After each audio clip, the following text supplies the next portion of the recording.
Hello, and this is Ikari Warriors for the ZX Spectrum. This started out as an arcade game. I think they made versions of it for just about every system. And it's not really easy seeing with the bullets in this, with little black dots everywhere. Basically, these two mercenaries have either been shot down or they've crash landed their aircraft in the middle of enemy territory. They've got to fight their way to safety. Well, I mean, one of them has, if you're one-player mode. And this kind of reminds me of Who Dares Wins on the Spectrum. I had Who Dares Wins 2 when I had a Spectrum. Much better than this. I mean, in that, it was kind of flipped screen. And every screen you had to kind of work out the best way through. Whereas in this, it just seems to be kind of continually scrolling in mobs of people coming at you. It just seems to be completely random. And it's not easy to control either. The original arcade game had a kind of just, you move the joystick around. Here it's a kind of four-way controls. So it's kind of slower to move him around. These people don't seem to have faces for some reason. Well, there's a funny little dance every time he dies. Don't know how many levels there are in this. I think there's rivers and stuff later on. I mean, often you just get killed because the beam bullets just come out of nowhere at you. Here we go again. Let's twist again, like we did last summer. The two characters in this, Ralph and Clark, were actually named after Ralph Clark, who was an 18th century British Royal Marine or something. He was involved in the colonisation of Australia. Apparently he kept diaries. Don't know whether they were actually published or not. Ralph and Clark, the two characters, were in some of the King of Fighters games. I think if any character is in a SNK action-orientated game, they're probably going to end up in King of Fighters at some point or another.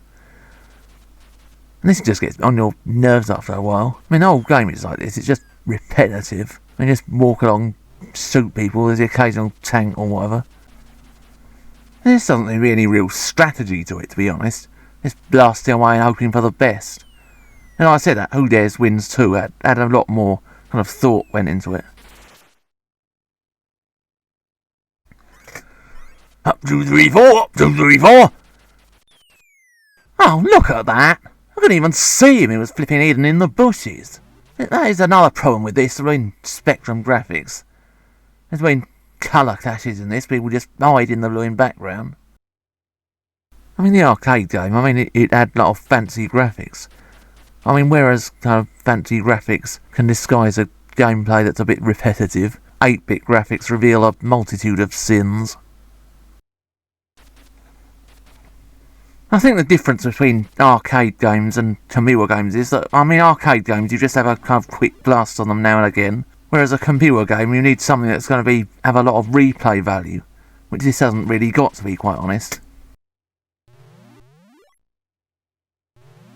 They were funny little dances when they died. Here we go again, the Disco Kid. I just don't know whether anyone here has ever considered joining the army. I certainly wouldn't want to join the army, I can tell you that now. I mean, in the old days, joining the army was about learning useful skills, that sort of thing. Now it's just being cannon fodder, whichever country the flipping big banks want to invade next. Now there's these flipping politicians going on about conscription. And what? You want to bloody start a war, mate? You go and fight it yourself. I mean, sending all these little kids to bloody die so you can make more fucking money. Bugger off. There was a clone of this called Guerrilla War that was made by SNK.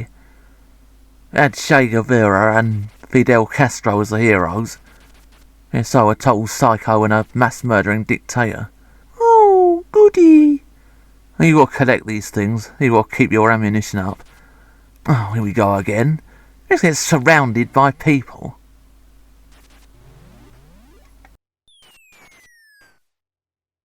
Well, I didn't even know you could go into the edges like that. I thought that was the edge of the screen.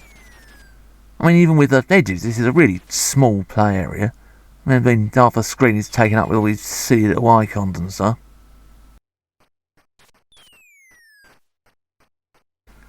It's even harder to see the bullets with all this green background.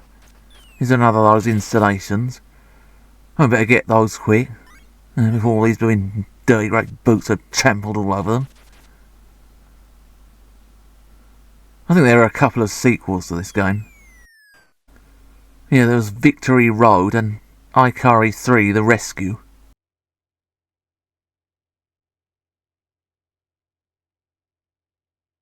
And this is just getting on my nerves now. It's just... I mean, this is alright in the arcades, I suppose, if it's just a quick blast or something. There's just no real long-term play value in it at all.